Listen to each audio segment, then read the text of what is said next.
Thank you for coming out tonight, and thank you, Kathy, Spiritual Niagara, for inviting me. When Kathy actually called me and said, "Do you want to talk about Reiki?" and I went, "Are you kidding me? I love Reiki. I love doing Reiki. I love teaching Reiki." Has anybody here had a Reiki treatment? Let's start with that. Excellent. Does anybody here teach Reiki? Yes. Excellent. So you know the difference when you've had a treatment. After you've had a treatment, does anybody want to share a little bit of what happened after the treatment? Anyone? No? Oh, go ahead. Thank you. No, you just feel more relaxed. Sometimes you feel warmer.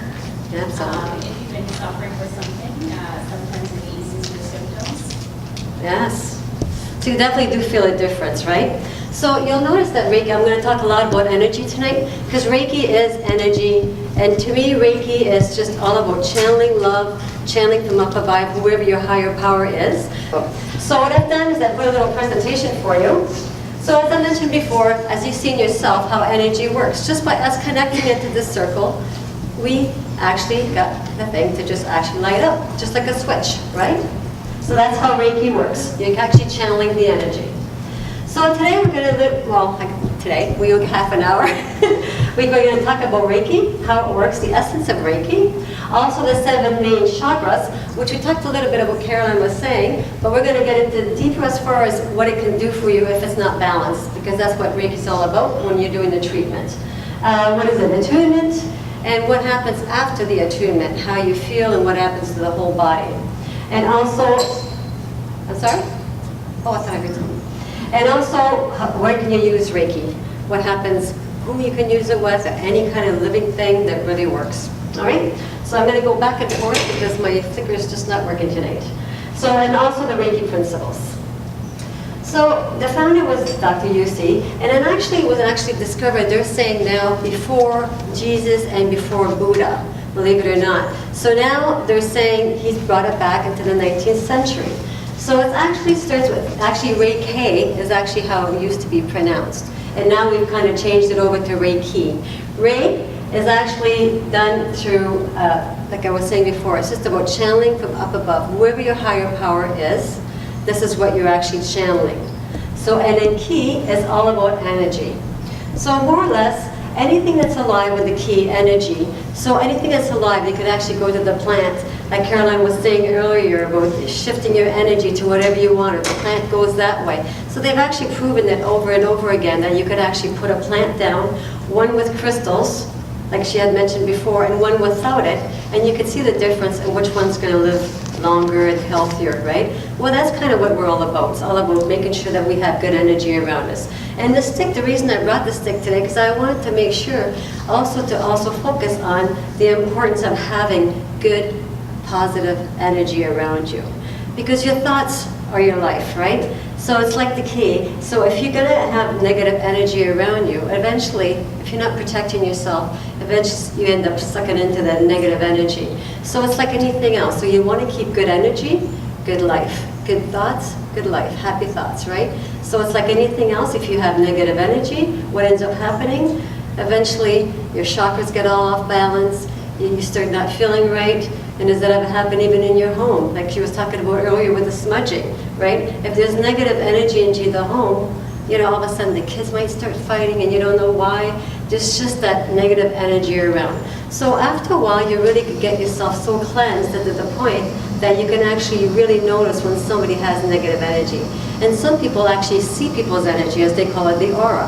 And some people can actually feel the energy. I personally can feel people's energy. But everybody's different, so people can see it.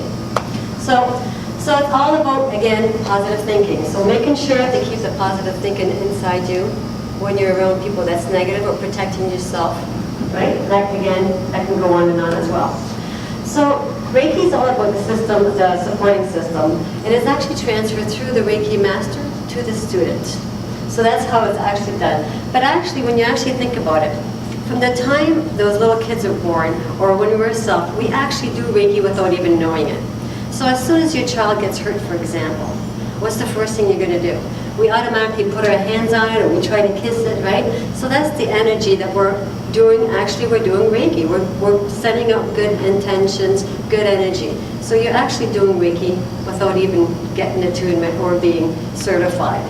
So that's why, and the way I teach Reiki is I teach hands-on. There's different ways of teaching it. Some people teach it above, but I like to personally feel the energy and touch the energy. You can feel it yourself as you're transferring it. So any questions on that so far? All good? All right. So Reiki does so much. As we talked about before with the energy, it's the same thing. Relieving the stress and anxiety for those that's had the experience of doing the Reiki. And if you haven't, please get yourself a Reiki treatment. You're really going to feel the difference. Promotes pain and relieves the pain, muscle tension, peace of mind and soul, increases the recovery of injuries. So if anybody you know that's going for surgery, for example, and then they get a Reiki treatment, like they feel so much better before and after. It's certainly, I really highly recommend it because they heal that much faster. Energy, and also gives you the balance of the whole body. So when you're actually getting a Reiki treatment, it really, really helps you with your chakra, balance your chakra, balance your whole body. When you leave, you really feel like you're kind of floating because you're so balanced because of the energy flowing through. Strengthen the immune system, deep relaxation. So I highly recommend that you do get a treatment so you can realize everything that I'm talking about today. So how does actually Reiki work? So it's hard to understand because a lot of the times it's like a radio station, right?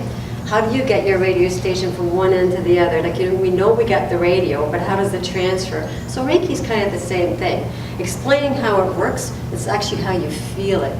It's more or less how you're feeling when you're doing the treatment or when you're receiving it as well. So once you have received it, you feel better instantly.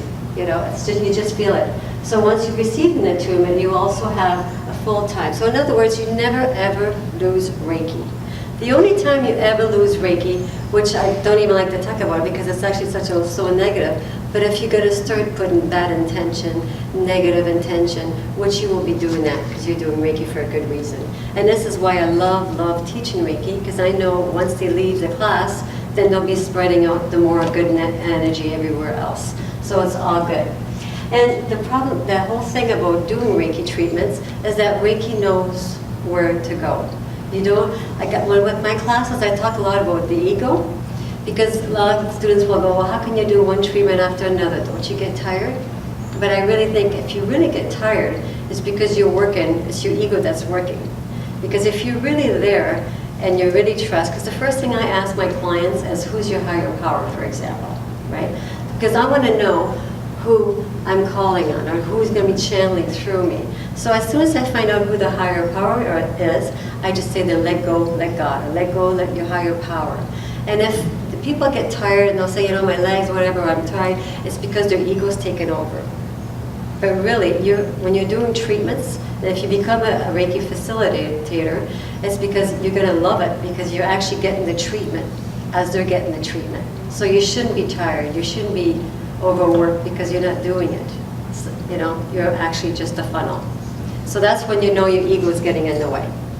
So I talk a lot about the ego. So it actually comes down to exactly that. Let go of your ego, and then you'll find the treatment is exactly how it's supposed to be, channeling through their higher power. So I'm going to talk about a little bit about the seven chakras. That's a whole workshop in itself. But they're actually, again, energy portals. Like Caroline was saying before, we have to keep them very balanced and fit and healthy. So of course, when a chakra is blocked or stopped working properly, a lot of things can happen into your life. So what I've done is I found this picture, and I'm hoping that it's really going to help you really understand more. Because see how, as far as the ego, right? So if your crown chakra is not properly balanced, for example, your ego starts taking over, right? Or your throat chakra, for example. If it's not, all of a sudden you start gossiping or you start lying. So then you know something's going on with your throat chakra. So this is why this is so important to find all of this that's going on, especially with your clients or yourself, because if all of a sudden you're starting to, your self-esteem all of a sudden is becoming affected, then you know something's going on with your chakra. So and then again, with the rooting yourself, grounding yourself, so then your root chakra. So there's so much of these chakras that really makes it important for you to understand, because by getting a treatment, again, it really clears it up, Because as you know in life, there's so many things that we keep and we just keep shoving and shoving and shoving and we don't take care of it, right? And how about from the past, or we just hold on to it all. So at least it helps you just funnel and just clean it all out and just notice that balance is most important. But even like the grief, for example, if your heart chakra is not balanced properly, all of a sudden, you know, the unconditional love is not there anymore, or the jealousy comes out, or envy, just that ugliness that starts coming out. So that's why it's so important to keep your chakras balanced. So that's just the main picture there. And then there was so much more that I can go into as far as, you know, the solar plexus. Again, you know, self-esteem, the heart chakra, the compassion, the balance, and forgiveness. If all of a sudden you find yourself having a hard time forgiving something, there you go. You know it's the heart chakra that needs to be balanced. And the third eye, psychic abilities, right?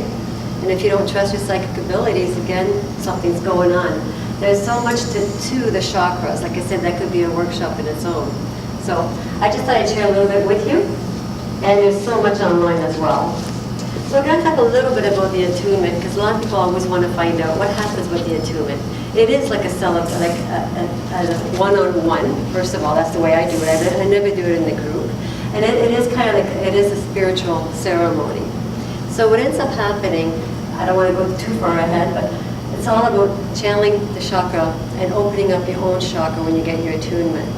It's a whole, like a portal, but I've also got a picture of that too that will definitely help you.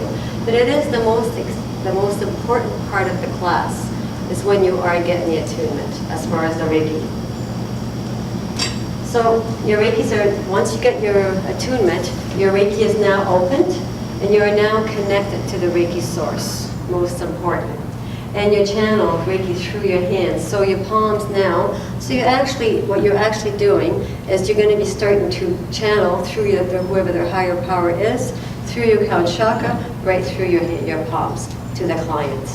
And that's exactly when you let go of your ego, because it's just shifting through. Everybody clear? And then, so again, it's just letting go, having trust, and faith. So that's very important that you also have that really one-on-one with the client prior to the client. Like I don't just do one client one after the other. I've never worked like that because I always feel like, how do I know what's going to happen? Sometimes the client could take an hour. Sometimes it could take an hour and a half. Everybody's different. If something all of a sudden starts coming out that needs to come out, you know, I just want to make sure I don't ever rush through the Reiki, and I think it's important for that as well. And as well as for the class too, because I'm noticing now too, Reiki classes now, you know, for one weekend, they'll teach Reiki 1, Reiki 2, Reiki 3, and I'm like, what's going on? You know, because how can you go from 1 to 2 to 3 without experiencing it and doing it, you know, and really feeling Reiki? To me, it's becoming like, you know, no respect for the Reiki. So when a client calls me and, you know, they say they want Reiki 2, they're ready for Reiki 2, I kind of put them through this whole thing because I want to make sure that they're really ready. It's not just about getting your Reiki 1, Reiki 2. They have to be set and ready and really feel the Reiki love and respect. So again, it's all about trust and believe and having faith. So again, Reiki always knows where to go. So just letting go of your ego. That's not you doing it, so you just got to trust and have faith that it's going to go exactly where it needs to go. So again, it also can help you with the intuitive and the psychic powers as well. So this is the picture that I found that I was so happy with. So this is after the attunement. So see how it looks like it become like a funnel. So you connect it to the higher power.